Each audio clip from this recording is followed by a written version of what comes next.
Online फसवणूक झालेली रक्कम 4,45,112 रुपये परत करण्यात सायबर पोलीस ठाण्यास यश। मीरा भाईंदर वसई विरार पोलीस आयुक्तालयातील विरार परिसरातील श्री हेतल पटेल यांना त्यांच्या ऑनलाईन व्यवहारादरम्यान 4,45,112 रुपयाची फसवणूक केल्याबाबत तक्रार सायबर पोलीस ठाणे येथे प्राप्त होती। तसेच सदर बाबत विरार पोलीस ठाणे गुन्हा नोंद क्रमांक 1025/2023 भारतीय दंड संहिता कलम 42034 प्रमाणे गुन्हा नोंद आहे। सायबर पोलीस ठाणे आवाक अर्ज क्रमांक 2508-B/2023 दिनांक 19/10/2023 नमूद तक्रारीबाबत तात्काळ दखल घेऊन तक्रारदार यांच्या झाल्या व्यवहाराबाबत माहिती प्राप्त करण्यात आली। सदरचे सर्व व्यवहार इंडसलँड बँकेच्या खात्यावर गेल्याचे दिसून येते। तात्काळ तक्रारदार यांची फसवणूक रकमेबाबत इंडसलँड बँक यांच्यासोबत तात्काळ पत्रव्यवहार करून व सातत्यपूर्ण पाठपुरावा करून नमूद फसवणूक रक्कम थांबवण्यात आली। कोर्टाच्या आदेशाने सदरची फसवणूक रक्कम तक्रारदार यांच्या मूळ खात्यावर परत मिळवण्यात आली। अशा प्रकारची फसवणूक टाळण्याकरता घ्यावयाची काळजी।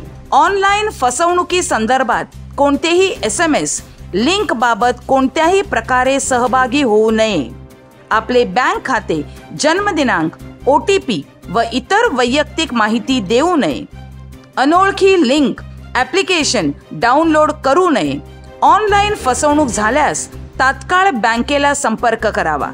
मीरा भाईंदर वसई विरार पोलीस आयुक्तालयातील नागरिकांना आवाहन करण्यात येते की अशा प्रकारे फसवणूक करणे कायद्याने गुन्हा आहे। असा प्रकार आपल्यासोबत घडला असल्यास तात्काळ नजीकच्या पोलीस ठाण्यास सायबर गुन्हे कक्षात संपर्क साधावा।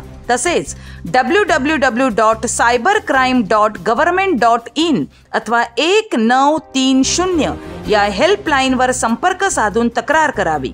सदरची कामगिरी श्री अविनाश अंबुरे पोलीस उपआयुक्त गुन्हे विभाग, श्री मदन बल्लाळ सहाय्यक पोलीस आयुक्त गुन्हे विभाग, मीरा भाईंदर वसई विरार पोलीस आयुक्तालय यांच्या मार्गदर्शनाखाली पोलीस निरीक्षक श्री सुजित कुमार गुंजकर, सहाय्यक पोलीस निरीक्षक स्वप्नील वावळ, पोलीस उपनिरीक्षक प्रसाद शेणोळकर, पोलीस अंमलदार प्रवीण आव्हाड, महिला पोलीस अंमलदार सुवर्णा माळी, महिला पोलीस अंमलदार अमीना पठाण, पोलीस अंमलदार कुणाल सावळे, पोलीस अंमलदार प्रशांत बोरकर यांनी पार पाडली आहे। Cyber police Thane WhatsApp helpline क्रमांक 900-488-0135। Cyber police Thane email ID cybercrime.mb-vv@mahapolice.government.in।